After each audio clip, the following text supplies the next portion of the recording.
Look, it is less than a week away, and games are starting.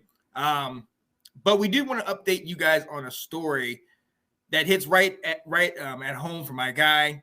We've heard about our guy Jim Harbaugh. Potentially, they had levied a 4-game suspension on him. The NCAA actually denied the 4-game suspension. However, Michigan imposes a 3-game suspension on him. So break this down. What does this mean for Michigan, and how is this different from what the NCAA would have done? So there's a few reasons why this is entirely different. So the 4-game suspension that was implied by the NCAA, that got denied. As soon as next week started, like Monday next week, he was out of the building. Can't coach during the week, can't coach Saturday.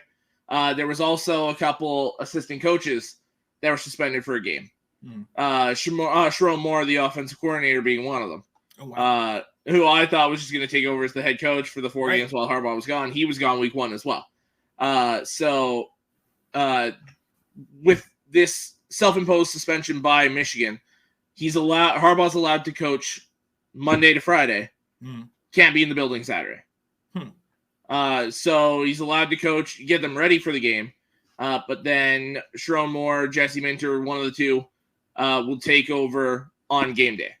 Wow. It also allows Harbaugh to be back for the first conference game against Rutgers in week 4, which is big because, as I've said multiple times this offseason, Rutgers always plays us hard.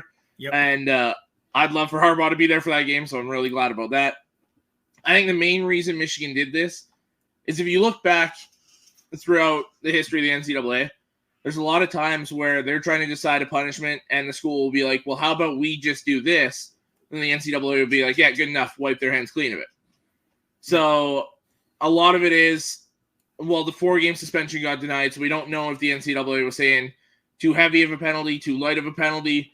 Michigan's like, well, how about we just do 3 games, see if they'll call it good, because any penalty that the NCAA is going to imply is in 2024. It's going to be 2024 by the time they do the hearing and everything going on there, which, I mean, we've seen the non-conference schedule. It's light this year. ECU, Bowling Green, and UNLV. Yeah. Next year, your big non-conference game, Texas. Yeah. Arch Manning's coming into the building. Harbaugh's going to want to be there for that game. So by doing the 3-game suspension this year, they're hoping that the NCAA just wipes their hand clean of it and leaves it alone. And yeah, they punished him. Good enough. We're done here. And because not to mention, you've also got USC and UCLA as games scheduled for Michigan next year. So, and we don't know when conference games are going to start for Big Ten next year. So it's just, if you can almost guarantee to have them on the field the way history's gone with the NCAA or on the sideline for next year, you absolutely do that. Oh, yeah. Without a doubt. Now, so with this, it changes. So you said more, the OC would have been out with the NCAA's suspension, but with this suspension, did they do the same thing, or is he not affected? No, the only one that's suspended is Harbaugh. Okay. So it was, Harbaugh for 4 games, Sharon Moore for 1 game, and another assistant coach. I think it was the one that was actually texting the player during the COVID dead period. Mm-hmm. Those 2 were suspended for just the first game. And then Harbaugh 3 more after that. They haven't gone and suspended more, and the assistant coach, it's just Harbaugh for 3 games. Whew. Okay, it's gonna be interesting. And to be clear, it very well could not be over. Very well, the NCAA could say, "Hey, we do want to reopen this up." But realistically, after this move has been made, I mean, they would have to be trying to come after you for that. You know what I mean? It would have to be something more. Yeah, they're going to want, and like the only way they'd come after them now is if the sanctions committee was like, no, 4 games wasn't enough. We need more of a penalty. Then they might come back and lay the hammer on them. But I mean, the history kind of sides with this being the end of it. Right. And great question, Eric. Why ASU get all those sanctions for Herm Edwards during the COVID time? I haven't heard anything. And I think the fact that Herm Edwards is gone, they won't do anything. Yeah. They need to get sanctions for the way that they treated that man. I mean, yeah, agreed. Because that was totally egregious. That was awful. Absolute disrespect. Yeah, that was absolutely awful. Yeah.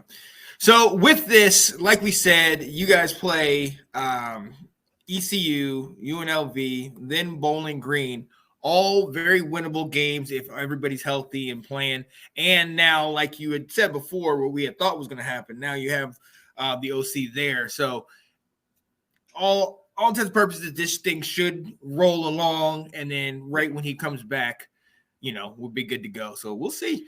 Well, and it's literally just one day a week he's not the Michigan coach, right? Because he's coaching every practice throughout the week, making sure Moore or Minter, whoever's running the sideline on those Saturdays, is ready to go, and he essentially just gets to kick back at home and watch his team play on Saturday.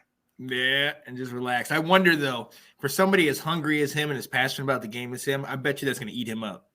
Oh yeah, he'll be going nuts in his house. I guarantee it. His family will be ready to shove him out the door for Saturdays and be like, "You can go now. Like, go ahead." See him go to like a bar or something. Is that Coach Harbaugh? Is he sitting there? Just leave me alone. I can totally see it. Right. So watch out, man. Harbaugh might be at a bar near you if you're in Michigan, man. Come on. Yeah. Oh, man. Thanks for watching. If you like that clip, be sure to check out the other great content from the Let's Talk Football community. And as always, please like, subscribe, and hit that notification bell so you'll be notified when more great content like this becomes available.